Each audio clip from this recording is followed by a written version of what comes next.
what the hell are you thinking about? It's weird.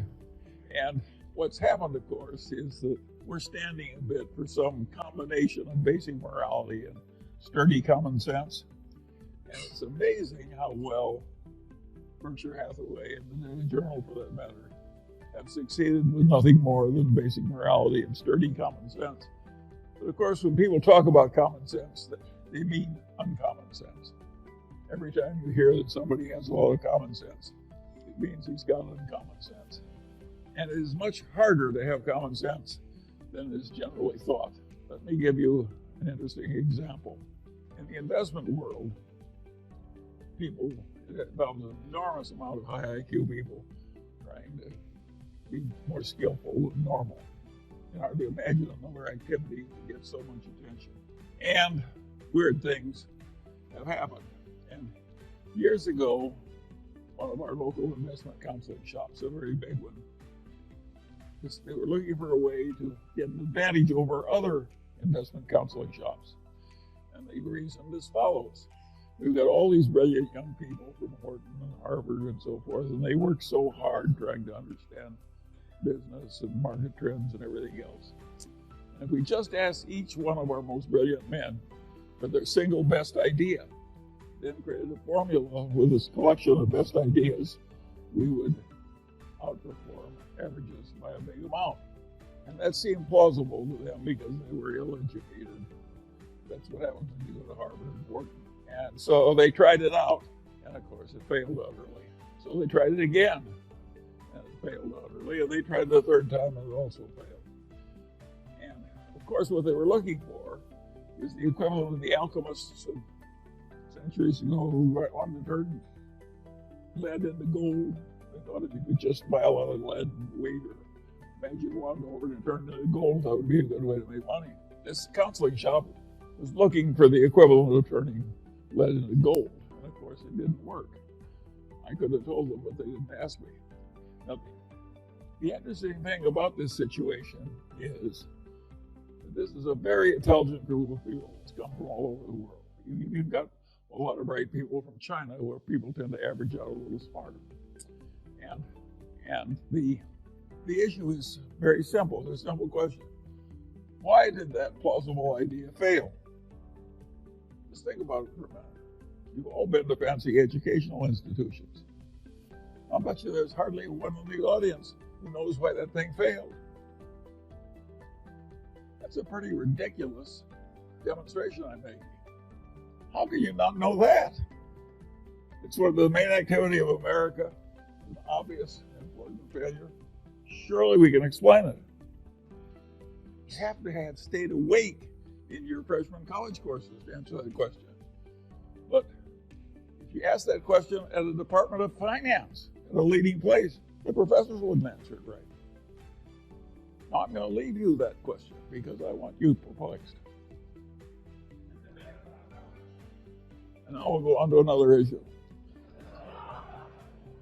But that's one you should be able to answer. It shows how hard it is to be rational on something very simple.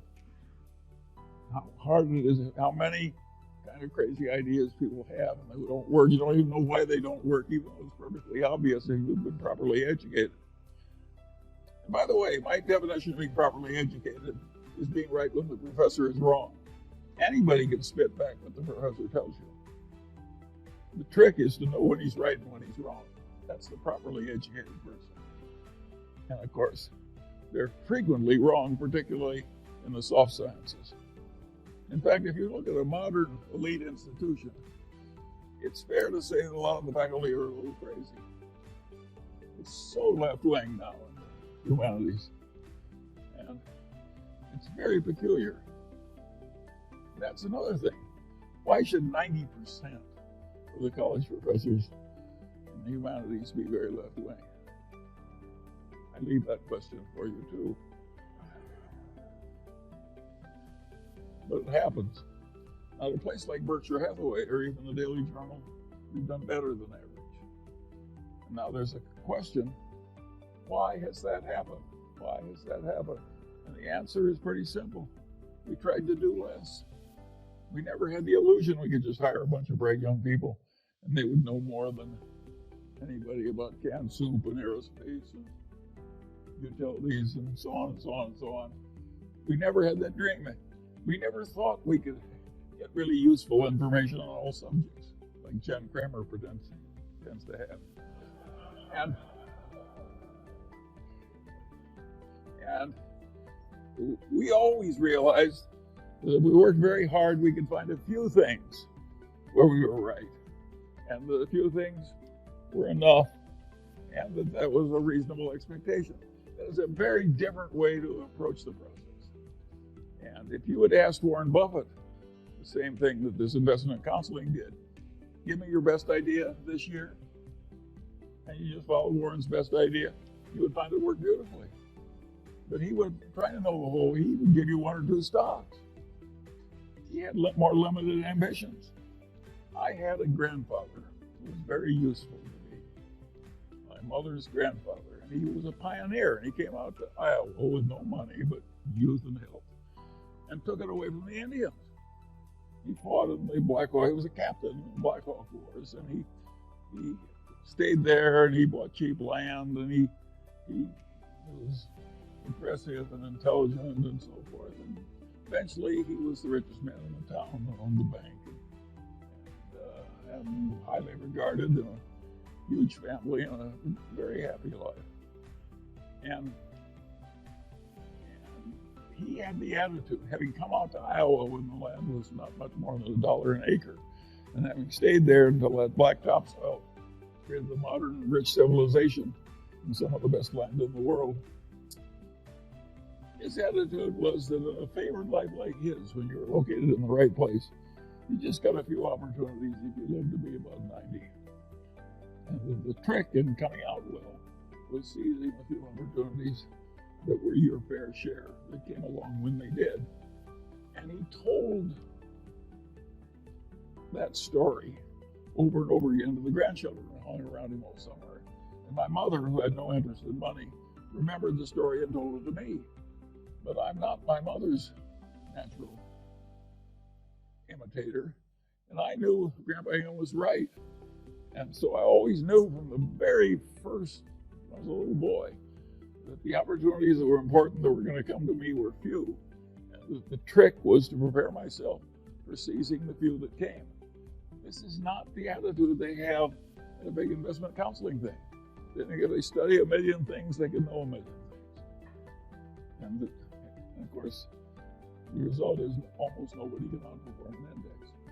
Whereas I sit here with my Daily Journal stock, my Berkshire Hathaway stock, my holdings in Lilu's Asian fund,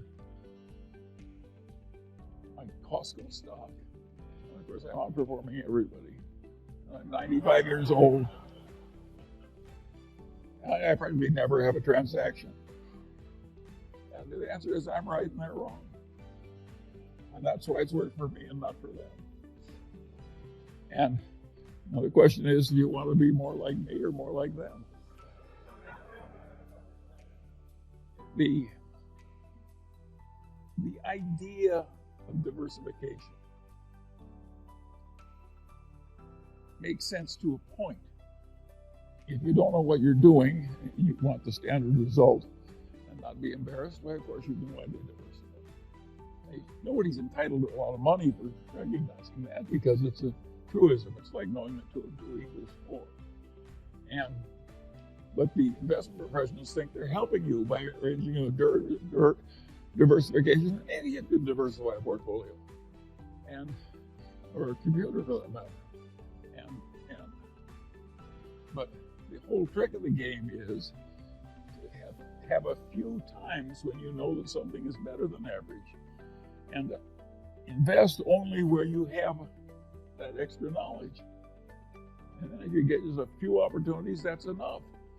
What the hell does you care? You own 3 securities and JP Morgan Chase owns 100. What's wrong with owning a few securities? Warren always says that you lived in a growing town and you owned stock in 3 of the best enterprises in the town. Isn't that diversified enough? The answer is, of course it is. They're all wonderful places. And that Fortune's formula, which got so famous, which was a formula to tell people how much to bet on each transaction if you had an edge. And of course, the bigger your edge, the more close the transaction was to a certain winner, the more you should bet. And of course, there's mathematics behind it. But of course, it's true. It's perfectly possible to buy only one thing because the opportunity is so great in such a range, or only two or three. So the whole idea of diversification, when you're looking for excellence, is totally ridiculous. It doesn't work. It gives you an impossible task. What fun is it to do an impossible task over and over again? I find it agony. Who would want to do it? And I don't see why. My father had a client. He was a lawyer in Omaha. He had a client whose husband had a little soap company. And the guy died, and my father sold the soap company. This woman was one of the richest people in town in the middle of the Depression. What she had was a little soap company in a base mansion in Omaha's best neighborhood. And they sold the soap company. She had a mansion in the best neighborhood. And $300,000. But $300,000 in 1930-something was an incredible amount of money. A little hamburger was a nickel, a big hamburger was a dime, and the all-you-can-eat cafe in Omaha would feed you all you needed to stay alive for 2 bits a day. I mean, $300,000. Well, she didn't hire an investment counselor. She didn't do anything. She was a wonderful old woman. She just took that and she divided it into 5 chunks. She bought 5 stocks. I remember 3 of them because I probated her estate. And it was, one of them was General Electric, one was Dow, one was DuPont. I forget the other 2. And she never changed those stocks. She never paid any advisor. She never did anything. And she bought some municipal bonds. She never spent her income. And she bought some municipal bonds from time to time with the, and by the time she died in the 50s, she had $1.5 million. No costs, no expenses. I said, how did you decide to do that? And she said, well, I thought electricity and chemistry were the common things. You just chunked it all in and sat on her ass. I always liked that little my kind of a girl. But it's rare. You know, but you stop to think about it. Think of all the expense and palaver that she didn't have to listen to, and all the trouble she avoided, 0 costs. And of course, what people don't realize, because they're so mathematically illiterate, is if you make 5% and pay 2 of it to your advisors, you're not losing 40% of your future. You're losing 90%. Because over a long period of time, that little difference causes a 90% disadvantage to you. So it's hugely important for somebody who's a long-term holder not to be paying a big annual toll out of the performance. And of course, there are a few big-time advisors now who are using indexation very heavily. And of course, they're prospering mightily. And of course, every time they get somebody, it's just agony for the rest of the investment counseling business. And it's a very serious problem. And I think these people who are used to winning as old-time value investors who are now just quitting the profession.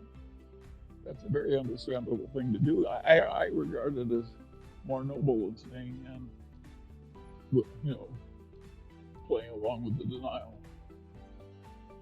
It's an interesting problem. As you can see, I'm not trying to make your morning. I'm just trying to describe things the way they are.